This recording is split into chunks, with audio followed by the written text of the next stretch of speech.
Friends, અચાનક હાંડવો ખાવાની ઈચ્છા થાય અને દાળ ચોખા કંઈ પલાળ્યું ન હોય, એવા સંજોગોમાં આ રીતે તમે બનાવી શકો છો ઇન્સ્ટન્ટ હાંડવો. શાકભાજીઓથી ભરપૂર આ હાંડવો સ્વાદમાં એટલો જ ટેસ્ટી લાગે છે અને ખૂબ જ ઝડપથી બની જાય છે. તો ફ્રેન્ડ્સ, મારા વિડીયો તમને ગમતા હોય અને મારી ચેનલને તમે હજી સુધી સબસ્ક્રાઇબ ન કરી હોય તો પ્લીઝ જલ્દીથી સબસ્ક્રાઇબ કરી દેજો. તો આ ટેસ્ટી ઇન્સ્ટન્ટ હાંડવો બનાવવા માટે અહીં મેં લીધો છે 1 કપ રવો. માર્કેટમાં 2 પ્રકારના રવા મળતા હોય છે, એક મોટો સોજી અને ઝીણો રવો. તો અહીં મેં ઝીણો રવો લીધો છે. સાથે જ લીધો છે અડધો કપ ભરીને ચણાનો લોટ, જેને આપણે બેસનથી પણ ઓળખીએ છીએ. હવે અહીં મેં લીધું છે પોણો કપ ભરીને સાધારણ ખાટું એવું દહીં. હાંડવો સ્વાદમાં સાધારણ ખટાશ પડતો હોય છે, માટે થોડું ખટાશ પડતું દહીં ઉમેરવાનું. રવો અને બેસન મળીને 1.5 કપ થાય છે, તો એના કરતાં અડધું એટલે કે પોણો કપ દહીં લેવાનું. હવે અહીં મેં એક બટાકો અને એક ગાજરને ખમણી લીધું છે અને એ આપણે એની અંદર ઉમેરી દઈશું. અહીં આપણે ઘણા બધા શાકભાજીઓથી ભરપૂર હાંડવો બનાવવાના છીએ, માટે તમને ગમતા શાકભાજીઓ તમે અંદર ઉમેરી શકો. હવે અહીં મેં થોડા વટાણા લીધા છે, લગભગ 1/2 કપ જેટલા. આ ફ્રોઝન વટાણા છે તો મેં ડાયરેક્ટ ઉમેર્યા છે, પણ ફ્રેશ વટાણા હોય તો એને થોડા ક્રશ કરીને ઉમેરવાના. હવે અહીં મેં લીધી છે 1.5 કપ ભરીને મેથીની ભાજી. મેથીની ભાજીને ધોઈ અને સુધારી અને ત્યાર પછી એને કપમાં લીધી છે અને એ રીતે 1.5 કપ મેથીની ભાજી લીધી છે. સાથે જ લીધું છે 2 ટેબલસ્પૂન જેટલું લીલું લસણ. અહીં લસણ તમે ન ખાતા હો તો નહીં લેવાનું. હવે પહેલાં તો બધી વસ્તુઓને સરસ રીતે મિક્સ કરી લઈશું. અહીં આપણે દહીં ઉમેર્યું છે અને બધા શાકભાજીઓમાં પણ થોડો પાણીનું પ્રમાણ હોય છે, માટે પહેલાં બધું મિક્સ કરી લેવાનું અને ત્યાર પછી પાણી ઉમેરવાનું, જેથી પાણી વધારે ન પડી જાય. હવે અહીં મેં 1 કપ ભરીને પાણી લીધું છે અને એમાંનું અડધું પાણી અત્યારે આપણે એમાં ઉમેરીશું.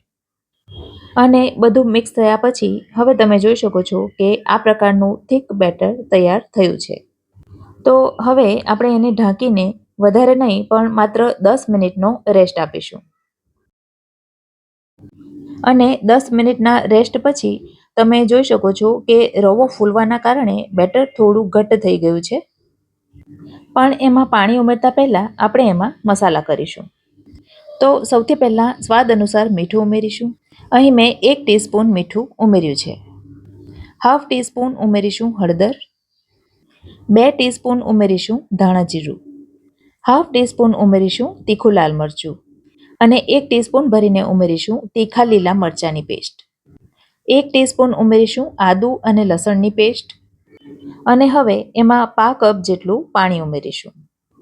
અને હા, હજી એમાં ખાંડ ઉમેરવાની બાકી છે, તો 2 ટીસ્પૂન જેટલી અહીં આપણે ખાંડ ઉમેરીશું. જો તમને ગળ્યો હાંડવો ગમતો હોય તો થોડી ખાંડ હજી વધારે ઉમેરવાની.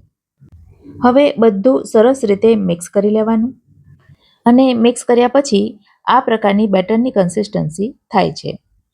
હવે હાંડવાને એકદમ ટેસ્ટી બનાવવા માટે એમાં આપણે એક વઘાર કરીશું. જેના માટે વઘારિયામાં મેં 2 ટેબલસ્પૂન જેટલું તેલ લઈ લીધું છે. તેલ ગરમ થાય એટલે એમાં ½ ટીસ્પૂન રાઈ ઉમેરીશું અને 1/4 ટીસ્પૂન જેટલી હિંગ ઉમેરીશું. મીઠા લીમડાના પાન પણ ઉમેરવાના હોય છે, પણ હાલ મારી પાસે નથી તો મેં નથી ઉમેર્યા. અને આ વઘારને હાંડવાના બેટર ઉપર રેડી દઈશું અને ફરી પાછું બધું સરસ રીતે મિક્સ કરી દઈશું. બધું બરાબર મિક્સ થઈ જાય એટલે એમાં 2 ચપટી જેટલો ખાવાનો સોડા ઉમેરીશું. 5 ચમચી કરતાં થોડો ઓછો ખાવાનો સોડા ઉમેરવાનો અને એને એક્ટિવેટ કરવા માટે 1 ચમચી જેટલું પાણી ઉમેરવાનું અને ચમચીને એક જ ડિરેક્શનમાં ફેરવી બધું ફરી પાછું સરસ રીતે મિક્સ કરી લેવાનું. અને હવે આપણે હાંડવો મૂકીશું. હું અહીં થોડો હાંડવો મૂકી રહી છું, પણ તમે બધો હાંડવો એક જ સાથે એક પેનમાં પણ મૂકી શકો છો. તો કઢાઈમાં મેં 2 ટીસ્પૂન તેલ લઈ લીધું છે અને એમાં ½ ટીસ્પૂન રાઈ ઉમેરી છે. સાથે જ ઉમેર્યા છે 1 ટીસ્પૂન જેટલા તલ. ફરીથી કહું છું ફ્રેન્ડ્સ, જો મીઠો લીમડો તમારી પાસે હોય તો ખાસ ઉમેરવાનો. અત્યારે મારી પાસે નથી, માટે મેં નથી ઉમેર્યો. અને 5 ચમચી જેટલી હિંગ ઉમેરવાની. આટલું થાય એટલે હાંડવાના બેટરમાંથી 2 ચમચા જેટલું બેટર કઢાઈની અંદર મૂકી દેવાનું અને થોડું પાથરી એને સરખું કરી દેવાનું. ત્યાર પછી ઢાંકણ ઢાંકી દેવાનું અને ધીમા તાપે 3 થી 4 મિનિટ સુધી થવા દેવાનું.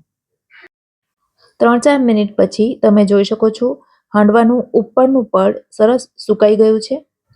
તો હવે સાચવીને એને ટર્ન કરી દેવાનું.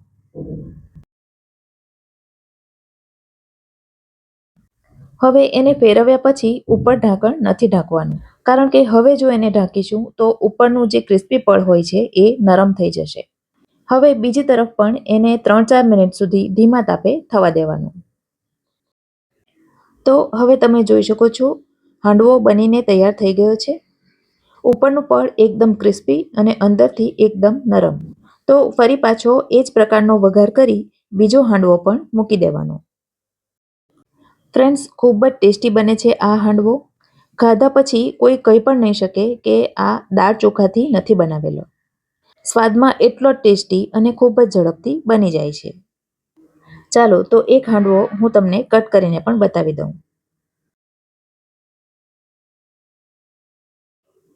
દેખાય છે ને એકદમ નરમ અને મોઢામાં પાણી આવે એવો. તો ફ્રેન્ડ્સ, મારી હાંડવાની આ રેસીપી તમને ગમી હોય તો વિડીયોને લાઈક કરજો અને તમારા સર્કલમાં શેર કરજો. તો ફરી મળીશું આવી જ એક નવી રેસીપી સાથે. ત્યાં સુધી મને રજા આપો. આવજો.